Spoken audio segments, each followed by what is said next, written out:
لگا کے کاجل چلے گسائیں، برے قوال کی فلک شگافتان سے چراغ کی لو بھی تھرا گئی۔ ارے لگا کے کاجل چلے گسیاں، بھورے خاں کے 10 سالہ صاحبزادے شدو اپنی باریک آواز میں نغمہ سرا ہو۔ اہے لگا کے کاجل چلے گسیاں، چاروں فاقہ زدہ ساتھی تالیاں بجا بجا کر دہرانے لگے۔ بھورے خاں ہارمونیم پر سر نہڑائے تیز تیز انگلیاں چلایا کیے، پھر سر اٹھا کر اوپر روشن آسمان کو دیکھا جس پر 12ویں شب کا چاند جگمگا رہا تھا۔ آسمان صحرائے شام کا وہ سیاہ پوش راہب ہے جو اپنی خانقاہ کی محراب میں قندیل جلائے رکھتا ہے، لیکن مسافروں کو راستہ نہیں ملتا۔ چلے گسائیں چلے، شب معراج کا بیان اور بھورے خاں کا لاسانی فن، ہنڈے شاہ کا بارونق عرس، سامعین تھے کہ مبہوت بیٹھے تھے۔ ایک آدمی قوال پارٹی کے سامنے دھری تیل کی ڈبیا کی لو اکسانے میں منہمک ہو گیا، کیونکہ درگاہ میں آویزہ گیس کا ہنڈا مدھم پڑ چکا تھا۔ اسی زنگ آلود پیٹرو میکس کی وجہ سے وہ بزرگ ہنڈے شاہ کہلاتے تھے۔ وہ اپنے معتقدین کے مانند ایک مسکین غیر معروف بزرگ تھے۔ یہ سب جو ہو رہا ہے یا نہیں، یا اس کی اصل اور بنیاد کیا ہے؟ ہنڈے شاہ غیر موجود ہیں تو موجود کیا ہے؟ اور جو کچھ ہے بس یہی ہے تو غیر موجود کیا ہے؟ اور جو ہے اس کا جواز بھی کوئی بتلائے۔ مزید برآں فنکاروں، ادیبوں، شاعروں کی طرح اولیاء بھی اس لحاظ سے بعضے خوش نصیب ہوتے ہیں کہ ان کو دنیا جانتی ہے۔ بعضوں کو چند اللہ کے بندے ہی چراغ چلانے کے لیے میسر آتے ہیں، بعضوں کو وہ بھی نہیں۔ پیر ہنڈے شاہ کے غریبہ منہ عرس میں آنے والے تیلی، جولاہے، کنجڑے، قصائی، بھڑبونجے، کاشتکار، کھیت مزدور، جھوپڑوں میں زندگیاں گزار کر کچی قبروں میں دفن ہوئے خدا کے مقبول بندے وہی ہیں جسے وہ بوڑھی شریفن، بیوہ، لاوارث، مفلس، ان پڑھ، جو درگاہ کے پیچھے چبوترے پر نماز عشاء پڑھ رہی ہے۔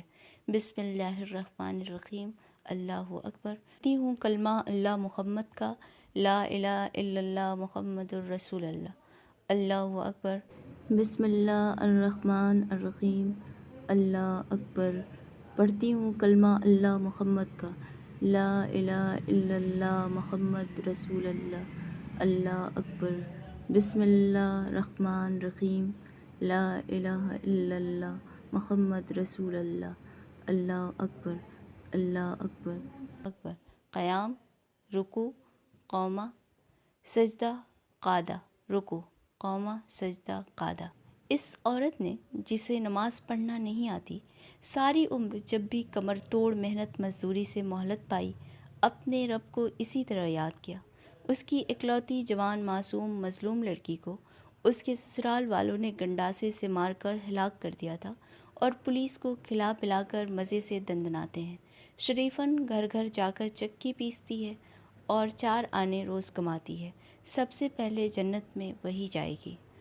اور یہ گمنام بے وضاحت دیہاتی قوال اور یہ ان کے سامعین، غیر اہم، حقیر، اسرت زدہ، صابر و شاکر، اور عرس کے میلے کے یہ دکاندار، چگی داڑھی والے تہمت پوش، میلے دوپٹوں، چاندی کی بالیوں اور پیوند لگے گھٹنوں والی جوان اور بوڑھی عورتیں جو اپنے سامنے ٹاٹ بچھائے بیٹھی ہیں اور ان پر تھوڑی سی کھجوریں، مونگ پھلی کی ذرا ذرا سی ڈھیریاں، ریوڑی، بتاشے، اندر سے گڑ کی بھیلیاں دھری ہیں اور ایک ایک ٹین کی ڈبیا ٹمٹما رہی ہے۔ یقین جانو اور ایمان لے آؤ کہ اہل بہشت یہی لوگ ہیں۔ ایک سفید ریش بڑے میاں ہر مال ملے گا 4 آنے کی صدا لگا رہے ہیں۔ ان کی دکان فیتوں میں ٹکے بندے، کلپ، ہاروں اور نکلی گھڑیوں پر مشتمل ہے۔ میلے والیاں ہیں کہ اس ڈپارٹمنٹ اسٹور پر ٹوٹی پڑ رہی ہیں۔ یہ کلپ کیا بھاؤ دیا؟ ایک نوعمر لڑکی جارجٹ کا بوسیدہ سبز دوپٹہ سر سے لپیٹ کر اکڑو بیٹھ جاتی ہے۔ ہر مال ملے گا 4 آنے بٹیا۔ لڑکی دوپٹے کے کونے کے گرہ کھول کر چونی نکالتی ہے، پھر ایک ہار کو للچائی نظروں سے دیکھتی ہے۔ انٹی میں فقط 4 آنے باقی ہیں، ابھی جمیلن کے لیے بھی کچھ خریدنا ہے۔ اچھا ایک کلپ اور دے دو، وہ لال والا، ہماری چھوٹی بہن کے لیے۔ لڑکی نے زرد کیلے کی قمیض اور نیلے ساٹن کی شلوار پہن رکھی تھی، کلائیوں میں ہری ریشمی چوڑیاں۔ رشک کے قمر اور رشک کے قمر، بھیڑ میں سے آواز آتی ہے۔ جانو تمری مہتاری گہراوت ہے، ایک عورت ٹہوکا دے کر اس سے کہتی ہے۔ وہ درگاہ کی طرف بھاگتی ہے جہاں بھورے خاں کا پروگرام ختم ہو چکا ہے۔ اب امرتی جلیبی اور کانٹرے بھانڈ کا نمبر ہے۔ لڑکی دوڑتی ہوئی چبوترے کی سمت آتی ہے جہاں ایک یکچشم مسخرہ پھندنے کی ترکی ٹوپی اور سرخ واسکٹ اور سلیپنگ سوٹ کا نیلا دھاری دار پائجامہ پہنے ایک مختصر سا ہارمونیم سنبھال چکا ہے۔ ایک مدقوق عورت 10 سر شال میں لپٹی ڈھولک اپنے آگے سرکاتی ہے۔ ایک کمسن بچی قریب بیٹھی مجمع کو غور سے دیکھ رہی ہے۔ مدقوق عورت اسے ایک تھپڑ رسید کرتی ہے۔ اری بدذات، ادھر کیا بیٹھی ہے، تھوا کی تھوا، سامنے آ کر بیٹھ۔ خالہ ہمیں اٹھاؤ تو، بچی نرمی سے کہتی ہے۔ 7 فاقوں پر بھی وزن ہے کہ بڑھتا چلا جا رہا ہے، مرنے جوگی کا، مدقوق عورت بڑبڑاتی ہے۔ اتنی دیر میں نیلی شلوار ہرے دوپٹے والی لڑکی چبوترے پر پہنچ جاتی ہے۔ بچیا، بچی اس کی طرف باہیں پھیلاتی ہے۔ بڑی لڑکی اسے گود میں اٹھا کر ہارمونیم کے سامنے بٹھال دیتی ہے۔ بچی اپنی خشک ٹہنی ایسی ٹانگ کو احتیاط سے اپنے مننے سے غرارے میں چھپانے کی کوشش کرتی ہے۔ اب یکچشم مسخرہ سر ترچھا کر کے ہارمونیم پر تیز تیز انگلیاں چلاتا ہے۔ بڑی لڑکی کان پر ہاتھ رکھ کر تان لگاتی ہے۔ چلو چلو امرتی جلیبی گاوت ہے۔ مجمع میں بھنبھناہٹ۔ بڑی لڑکی نے گانا شروع کر دیا ہے۔ سفر ہے دشوار، سفر ہے دشوار، خواب کب تک، بہت بڑی منزل عدم ہے۔ لنگڑی بچی مصرع ثانی اٹھاتی ہے۔ نسیم جاگو، نسیم جاگو، کمر کو باندھو، اٹھاؤ بستر کہ رات کم ہے۔ سامعین سر ہلا ہلا کر جھوم رہے ہیں۔ جوانی و حسن، جاہ و دولت، یہ چند انفاس کے ہیں جھگڑے۔ اپاہج بچی بڑی محنت سے بڑی بہن کا ساتھ دیتی ہے۔ اجل ہے استادہ دست بستہ، نوید رخصت ہر ایک دم ہے۔ بسان دستے سوال سائل، تہی ہو ہر ایک مدعا سے۔ بڑی لڑکی شین قاف سے درست نہایت سلیقے سے گا رہی ہے۔ نیاز ہے بے نیازیوں سے، بغل میں دل صورت صنم ہے۔ حق اللہ، ایک کالا بھجنگ ملنگ نعرہ لگا کر فرش پر لوٹنے لگتا ہے۔ اللہ اللہ، اللہ اللہ، معال کار جہان فانی، کبھی نہیں ایک قاعدے پہ۔ جو 4 دن ہے وفور راحت، تو بعد اس کے غم و الم ہے۔ گاؤں کے چودھری حامد علی کے چچزاد بھائی جو مقدمے بازی میں لٹ پٹ چکے ہیں، زور زور سے فرش پر ہاتھ مارتے اور روتے ہیں اور چلا چلا کر دہرا رہے ہیں، جو 4 دن ہے، جو 4 دن ہے، واہ رے اللہ واہ، واہ رے مولا واہ، دیکھ لی تیری قدرت دیکھ لی۔ زبان کو روکو، بہک رہے ہو، سرور دوشینہ جوش پر ہے۔ بڑی لڑکی ان کو مخاطب کر کے گاتی ہے۔ اب چند لوگوں کو حال آ رہا ہے، جوش و خروش بڑھتا جاتا ہے۔ معذور بچی کو یکچشم مسخرے نے اپنے کاندھے پر بٹھا لیا ہے۔ وہ اپنے مننے مننے ہاتھوں سے تال دے کر بہن کی ہمنوائی میں مصروف ہے۔ زبان روکو، بہک رہے ہو، سرور دوشینہ جوش پر ہے۔ یہ مصرع بجز مصیبت پسند ہم کو کمال آیا۔ نسیم جاگو، کمر کو باندھو، اٹھاؤ بستر، اٹھاؤ بستر کہ رات کم ہے۔ بس زدہ سامعین اکنیا دونیا مدقوق عورت کی طرف پھینکتے ہیں جو وہ اپنا دوپٹہ پھیلا کر اس میں سمیٹتی جا رہی ہے۔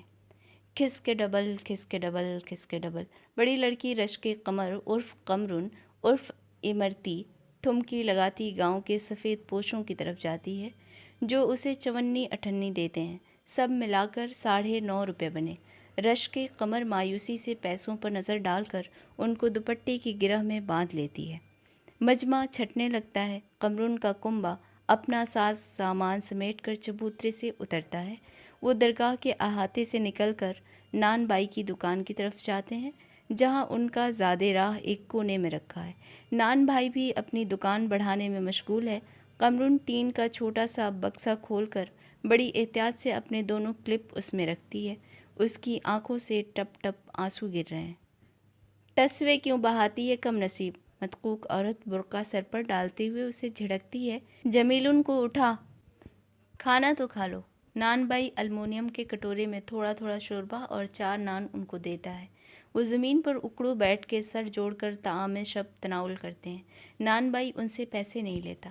اب یک چشم بھانڈ ریلوے کولی کسی پھرتی سے ٹرنک اور دری میں لپٹا بستر اپنے سر پر دھرتا ہے، ہارمونیم کمر سے لٹکاتا ہے، عورت ڈھولکی سنبھالتی ہے، قمرن گود میں جمیلن کو اٹھا لیتی ہے، تینوں سر جھکائے یکو کے اڈے کی سمت چل پڑتے ہیں۔ میلے کے بازار میں سے گزرتے ہوئے ننھی جمیلن سر موڑ موڑ کر للچائی نظروں سے چوڑیوں کی دکان کو دیکھتی ہے۔ کانٹرا بھانڈ چلتے چلتے ایک لمبا سانس لے کر درگاہ کو مخاطب کرتا ہے، واہ پیر ہنڈے شاہ، بڑی آس مراد لے کر آپ کے دربار میں آئے تھے، ملا کیا؟ 9 روپے 6.25 آنے۔ فرقان منزل کے زنان خانے میں ڈپٹی صاحب آرام کرسی پر بیٹھے آگے کو جھکے ایک ابرو اٹھا کر سر پر خضاب لگا رہے تھے۔ ڈپٹیائن آئینہ لیے سامنے کھڑی تھیں۔ ڈپٹی صاحب گنگناتے جا رہے تھے اور محو آرائش جمال تھے۔ دفتن انہوں نے کہا، بیوی ہم رشک قمر سے مطاع کر لیں؟ ڈپٹیائن نے آئینہ اسٹول پر رکھا اور وسلی کی بیٹھی ایڑیوں والی جوتیاں گھسیٹتی چپ چاپ اپنے کمرے کی طرف چلی گئیں۔ اندر جا کر مسہری پر بیٹھ گئیں۔ کچھ دیر باہر دالان میں جھانکا۔ شوہر اینک کیس اور سرفراز اخبار سنبھالے سر جھکائے مردانے کی سمت جا رہے تھے۔ ڈپٹیائن نے چبوترے پر نکل کر آواز دی، چھیدو کی بی بی، ذرا قمرن کی خالہ کو تو بھیجنا۔ چھیدو کی بی بی چبوترے کے نیچے سے نمودار ہوئیں اور ڈیوڑی کی طرف چلیں۔ یہ فرقان منزل ڈپٹی صاحب کے پردادا نے بنوائی تھی، جو سنا ہے قندھار کے گورنر تھے۔ ڈپٹی صاحب کے مخالفین کا قول تھا کہ واجد علی شاہ کے استبل میں سائز تھے۔ اب واللہ علم، ڈپٹیائن پیٹ بھر کے کنجوس تھیں۔ چبوترے کے نیچے کا تہہ خانہ 2 روپے مہینہ کرائے پر اٹھا رکھا تھا۔ کرایہ دار عورتیں فرقان منزل میں مفت کام کاج کرتیں۔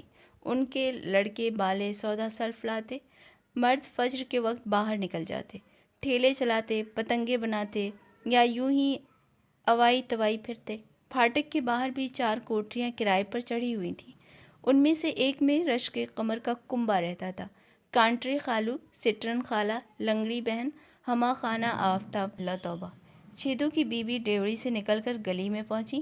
کوٹری کے باہر کانٹری خالو قصبت کھولے بیٹھے تھے، ایک گاہک ان سے اپنا سر کھٹوا رہا تھا۔ اندر دھواں دھار کوٹری میں قمرن کی خالہ ہرمزی بیگم چولہا دھونک رہی تھیں۔ نوجوان جمیلن ایک چھلنگے پر پڑی چھت کی سیاہ کڑیاں گن رہی تھی۔ ایک کھوٹی پر ڈھولکی ٹنگی تھی۔ چھیدو کی بی بی نے ٹاٹ کا پردہ اٹھا کر ہانک لگائی، اے قمرن کی خالہ، تم کو ڈپٹیائن یاد فرماتی ہیں؟ آ گیا ملکن موت کا بلاوا، ہرمزی بیگم نے پھونکنی پٹخ کر کہا۔ چند منٹ بعد بکتی جھکتی بڑبڑاتی اندر پہنچی۔ ڈپٹیائن چبوترے پر ان کی منتظر تھیں، جا کر متارسی کھڑی ہو گئیں۔ آؤ بیٹھو، ڈپٹیائن نے فرش کی طرف اشارہ کیا۔ بیٹھ گئیں۔ قمرن کی خالہ، ہم نے تم کو گرہستن سمجھ کر کرایہ دار رکھا تھا۔ تو کیا ہم گرہستن نہیں ہیں؟ خالہ نے چمک کر کہا۔ تمہاری لنگڑی بھانجی پر رحم کھایا۔ شکریہ عنایت، بہت ہی بد عورت تھی۔ تم نے ہم سے کہا تھا تمہارا خاوند حجام ہے، تو کیا گراس کٹ ہے؟ ہم سے لوگوں نے آ کر کہا، آپ نے کن الفتوں کو گھر میں گھسا لیا۔ گلی گلی گاتے بجاتے مانگتے کھاتے پھرتے تھے۔ آپ سے تو مانگ کر نہیں کھاتے۔ ڈپٹیائن تلملا کر رہ گئیں، مگر خالہ سٹرن مشہور تھیں، انداز گفتگو ہی یہی تھا۔ زبان سنبھال کر بات کرو، اتنے جوتے لگواؤں گی کہ ہوش ٹھکانے آ جائیں گے۔ ٹھیک کہتے ہیں کہنے والے کہ حسین آباد کی خانگیوں کا ٹبر ہے۔ ہم نے یقین نہ کیا۔ حضور صلی اللہ علیہ وسلم کی حدیث شریف میں آیا ہے کہ جب تک خود نہ دیکھو کسی پر شک نہ کرو، لیکن اب ہم نے خود رشک قمر کو برقع اوڑھ کر رات برات باہر جاتے دیکھا ہے۔ اب تم یہاں رہنے جوگی نہیں قمرن کی خالہ۔ اماں اور قمرن کی خالہ کے جھگڑے کی آواز سن کر فرہاد میاں اوپر سے اترے۔ آج یونیورسٹی نہیں گئے تھے، دیر سے سو کر اٹھے تھے۔ طے کر کے آنکھیں ملتے چبوترے پر آئے، جمائی لے کر دریافت کیا، امی جان، کیا پھر رشک قمر کا کوئی مقدمہ پیش ہے؟ ارے ہم نے کتنی بھلائی کی ان بے گھروں ناشکروں کے ساتھ، رشک قمر کو اسکول میں ڈالا، تمیز سلیقہ سکھلایا۔ ڈپٹیائن نے فریاد کی۔